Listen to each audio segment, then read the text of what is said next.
Здраво, драги пријатели, добро дојдовте во денешната епизода. Моето име е Јосиф Дамјанов и денеска одговарам на прашање од една наша драга пријателка Александра, која што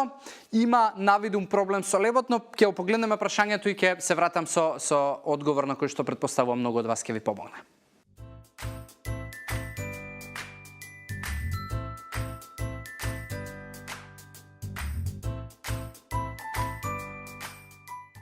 Александра,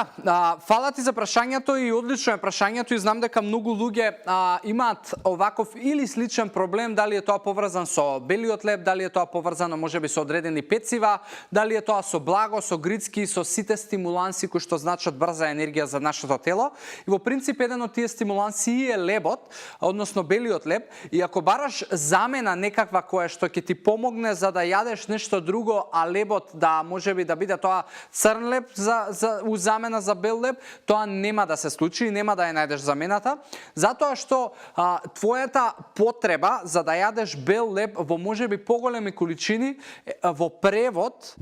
позади сцената, значи дека е потреба на твоето тело за брза енергија. И телото во текот на денот и во текот на секојдневие и негов циклус на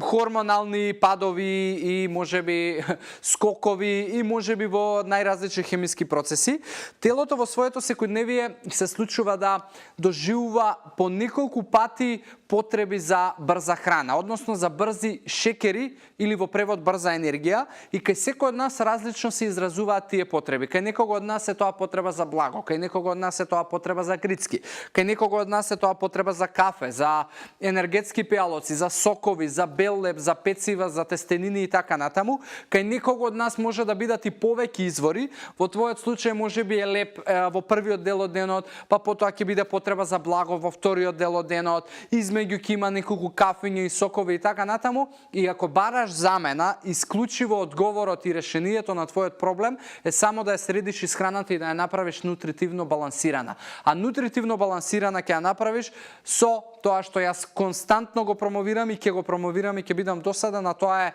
старт на денот на најдобар можен начин и нутритивно богат старт на денот, редовност на оброци на 3 до 4 часа и доволно вода. На тој начин твоето тело ќе се задоволи нутритивно, нема да има падови на шекер и нема да има такви кризи и потреби за брза енергија кои што мозокот ги препознава во овие типови на храна, кои што се лебови у твојот случај и благо можеби попладне, кај некого можеби се кафиња и сокови и грицки навечер, значи секој има различни вкусови на своите стимуланси брзи за енергија. Така да не барај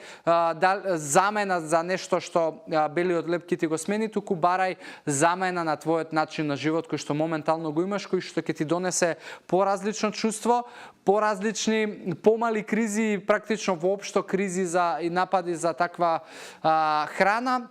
и ќе ти донесе можеби резултат кој што ти потајно си го посакуваш, дали е тоа можеби намалување на одреден обем, килажа, масти и така натаму, тоа секој индивидуално од нас си го има како за цел. Така да, Александра, мислам дека ти дадов горе-доле насока и одговор за твоето прашање. Ти благодарам уште еднаш и одлично беше. И секој од вас кој што можеби има одреден личен проблем или мисли дека има или нема одговор на нешто за што бара решение подолг период, Ask Јосиф хаштагот користете го или контактирате ме приватно, како и да сакате. Јас сум тука за да одговорам на сите тие прашања и да ви дадам можеби расчистување на одредени дилеми и митови во глава.